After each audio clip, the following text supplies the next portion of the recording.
ఊరికినే ఒక స్టేట్మెంట్ ఇచ్చుకోవడం, ఎక్స్లో రాసుకోవడం, లేకపోతే పాపం ఇంకా మాట్లాడుతున్నటువంటి ఆ పేరు నానితోనూ అంబటి రాంబాబుతో 2 స్టేట్మెంట్లు ఇప్పించడం తప్పించి కనీసం ఊళ్ళల్లో బీసీసీఎల్ అంత పెద్ద రచ్చ చేసుకొచ్చారు. వీళ్ళు బీసీలకు ఏకంగా బోల్డ్ అని పోస్టులు ఇచ్చారు, నామినేటెడ్ పదవులు ఇచ్చారు. ఏమైపోయారు వాళ్ళందరూ?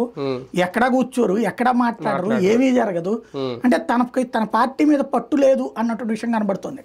జోగి రాజీవ్తో బోని కొట్టారా అరెస్టులు? ఇక నెక్స్ట్ జోగి రమేష్ అంటున్నారు, వల్లభనేని వంశీ కూడా ఆయన కూడా ఇంకా రెడీగా ఉంది నెక్స్ట్ అరెస్ట్ అని. జోగి రాజీవ్తో కాదు, ఫస్ట్ బోని కొట్టింది చెవిరెడ్డి మోహిత్ రెడ్డితో. కాకపోతే చివరికి అది 41A నోటీస్తో ఆగిపోయింది. వాళ్ళు కొంచెం చెవిరెడ్డి భాస్కర్ రెడ్డి కొద్దిగా లీగల్ ఎక్స్పర్ట్ అతను కాబట్టి ఎక్కడ దాకా వెళ్తాడన్నటువంటి ఉద్దేశంతో 41A నోటీస్ ఇచ్చి ఆపేశారు.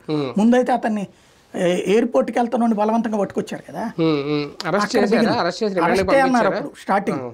తర్వాత అరెస్ట్ కుదరదు, ఎందుకంటే స్పాట్ లో ఎవిడెన్స్ లేదు. అతను అది ప్రొడ్యూస్ చేయగలిగాడు. ఆ గొడవ జరిగిందని ఏ నిమిషంలో అయితే చెప్పారు అతని మీద దాడి జరిగింది, ఆ టైంకి అతను ఎలక్షన్ అధికారులు ఎదురుగుండా నుంచుని ఉన్నాడు. అది సీసీ క్యామ్స్ తో సహా ఎవిడెన్స్ ఉంది. కాబట్టి పెడితే రేపు పొద్దున మొత్తాన్ని, అందులో అతను లాయర్ చెవిరెడ్డి భాస్కర్ లీగల్ గా మంచి సబ్జెక్ట్ ఉన్నాడు కాబట్టి మొత్తాన్ని ఇరికిస్తాడు అన్నటువంటి భయంతో 41A నోటీస్ ఇచ్చి, ఏది అరెస్ట్ చేయకుండా అక్కడి నుంచి బలవంతంగా ఎందుకు తేవాలి, చెన్నై నుంచి తెచ్చి 41A నోటీస్ ఇచ్చి పంపించారంటే అక్కడ ఆయుధం ఉంది. ఇక్కడ ఇతనికి ఈ జరుగుతున్నాయని తెలిసి వీళ్ళందరూ ముందు మంచి లీగల్ ఎక్స్పర్ట్లు పెట్టుకోవడం ఇట్లాంటి చేయలేకపోతున్నారు. పార్టీ పరంగా సంస్థాగతంగా అలాగే ఈ లీడర్లు కూడా